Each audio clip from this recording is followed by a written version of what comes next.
बिस्मिल्लाहिर्रहमानिर्रहीम। अस्सलाम वालेकुम। कुकिंग मॉम एंड प्रिंसेस की जानिब से सब देखने और चाहने वालों को दिल की गहराइयों से खुशामदीद। अगर आप मेरे चैनल पर नए हैं तो प्लीज़ मेरे चैनल को सब्सक्राइब ज़रूर करें। अगर वीडियो अच्छी लगे तो इसका दिल खोल कर फ्रेंड और फैमिली के साथ शेयर ज़रूर करें।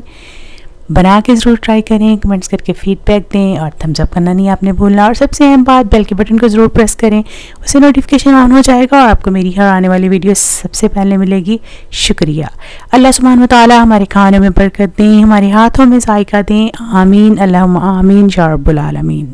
आज मैं आपके साथ बहुत ही मज़े के किस तरह से हमने बनाने बीफ बर्गर पैटीज़, इसकी रेसिपी शेयर करूंगी और इसको फ्रीज़ करने का मेथड भी बताऊंगी। तो बहुत ही आसान सी रेसिपी है, तो वीडियो को पूरा देखना है, स्किप नहीं करना, ताकि आप भी इस तरह से बहुत ही आसानी के साथ बहुत ही मज़े की पैटीज़ जो हैं वो साफ़ सुथरी सी बना सकते हैं और उसको फ्रीज़ भी कर सकते हैं। मैं आज बनाऊंगी इसको बीफ बोनलेस के साथ, लेकिन अगर आप कीमा यूज़ करना चाहते हैं तो कीमा यूज़ कर लें। मेरे पास ये 1.5 किलो है, तो बीफ पीसीस में कटा हुआ है, बोनलेस है, हड्डी के बगैर है। इसको मैंने धो के अच्छी तरह से ड्राई कर लिया। अगर कीमा हो तो उसको भी धो के अच्छे से ड्राई करना ज़रूरी है। साथ ही मेरे पास 3 मीडियम साइज़ के प्याज हैं, उन्हें धो के चॉप किया हुआ है। 1 टेबलस्पून जो है वो पपाया पेस्ट है, 3 सब्ज़ मिर्चें हैं और 2 मीडियम साइज़ के टमाटर हैं।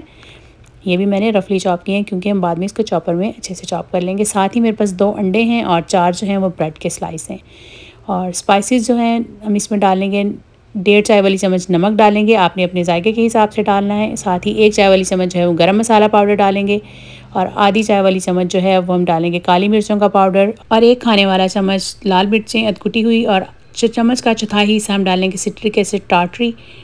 और साथ ही मेरे पास है जिंजर और गार्लिक का पाउडर है, आधी चाय वाली चम्मच। अगर आपके पास जिंजर गार्लिक का पाउडर ना हो, लहसुन अदरक का, तो आप जिंजर गार्लिक की पेस्ट डाल लें। साथ ही आधी चाय वाली चम्मच हल्दी डालेंगे और 1 चाय वाली चम्मच जो भर के हम डालेंगे धनिया का पाउडर। क्योंकि हम बोनलेस बीफ यूज़ कर रहे हैं, कीमा नहीं यूज़ कर रही, तो इसलिए हम सबसे पहले तो इसको चॉप करेंगे, इसका कीमा बनाएंगे। तो चॉपर में डाल लें, कोई भी बड़ा चॉपर ले लें। अगर आपके पास बड़ा चॉपर नहीं हो तो आप छोटे में अलग अलग करके भी इसको पीस सकते हैं। तो देखें ये कीमा इसका अच्छे से पीसा गया है, चॉप हो गया है अच्छे से गोश्त। तो साथ ही हम इसमें डाल देंगे सारे मसाले और साथ ही बाकी की चीज़ें, प्याज, टमाटर, सब्ज़ मिर्च, पपाया पेस्ट और ब्रेड भी डाल देंगे और अंडे भी डाल देंगे। क्योंकि चॉपर थोड़ा बड़ा है तो इसलिए मैं सारी चीज़ों को इकट्ठे चॉप कर रही हूँ। अगर आपके पास छोटा हो तो आप इसको अलग अलग करके चॉप कर लें और फिर बाद में हाथ से थोड़ा सा गूंद लें। तो देखें इसको अच्छे से हमने करना है चॉप, जब तक कि सारी चीज़ें इवनली मिक्स हो जाएं। तो देखें इस तरह से मैं अब आपको हाथ से भी दिखाती हूँ कि कितना ये बहुत ज़्यादा हार्ड भी नहीं है और बहुत ज़्यादा सॉफ्ट भी नहीं है। इस तरह से ये है। अब हम इसको मैरिनेशन इसकी हो जाएगी ऐसी 30 मिनट के लिए इसको कवर करके रख देंगे। चाहें तो कुछ घंटे भी आप रख सकते हैं।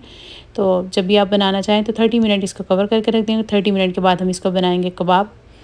जिस तरह की शेप आप देना चाहते हैं आप दे लें। मैं 3-3 टेबलस्पून लूँगी एक पैटीज़ के लिए।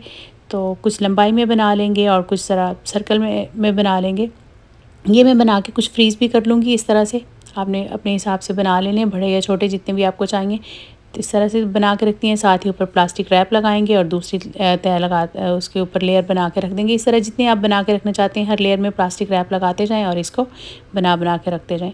तो साथ ही मैंने तवे पे कुछ फ्राई करूँगी। अभी ऑयल लिया है 2 टेबलस्पून और इसको हल्का सा गर्म किया है। मीडियम हीट पर हमने इसको कुक करना है। जितनी आसानी से आएँ आप उतने डाल दें और डालने के फ़ौरन बाद आपने नहीं इसको हिलाना, ताकि एक साइड से अच्छे से कुक हो जाएं। तो तकरीबन इसको 3 मिनट के बाद हम पहली दफ़ा हिलाएंगे। जो पहले डाले थे उसको पहले आप हिला लें। ये बहुत ही मज़े की, बहुत ही लाजवाब सी पैटीज़ बनती हैं।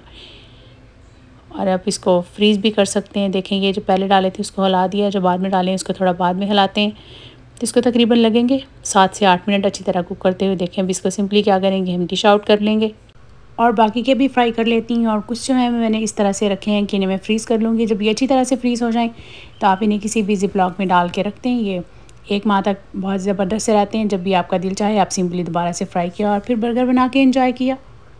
देखें इस तरह से आप जिस तरह से चाहें बर्गर के अंदर जो भी आपके बच्चों को पसंद हो तो उस हिसाब से आप उन्हें बर्गर बना के एंजॉय कराएँ। तो ये सैम्पल बर्गर भी आपको दिखा रही हूँ कि इस तरह से आप चीज़ लगाएँ, लेटस लगाएँ, मायोनीज़ लगाएं, केचप लगाएं और एंजॉय करें। मैं उम्मीद करती हूँ आपको मेरी आज की ये सिंपल सी रेसिपी यकीनन बहुत अच्छी लगी होगी। अगर अच्छी लगे तो प्लीज़ इसको दिल खोल कर फ्रेंड और फैमिली के साथ शेयर करना मत भूलिएगा। बना के ज़रूर ट्राई कीजिएगा। कमेंट्स करके फीडबैक दें। अगर कोई क्वेश्चन हो तो कमेंट्स में आप पूछ सकते हैं। चैनल पे नए हैं तो प्लीज़ चैनल को ज़रूर सब्सक्राइब करें और थम्स अप करना नहीं आपने भूलना। आप सबने मुझे अपनी खुसूसी दुआ में याद रखना है। इंशाल्लाह फिर मिलती हूँ नेक्स्ट वीडियो में। तब तक के लिए रब रखा। अस्सलाम वालेकुम रहमतुल्लाहि व बरकातुहू। बहुत सारी दुआओं और नेक तमन्नाओं के साथ। Always remember guys, homemade and fresh is the best.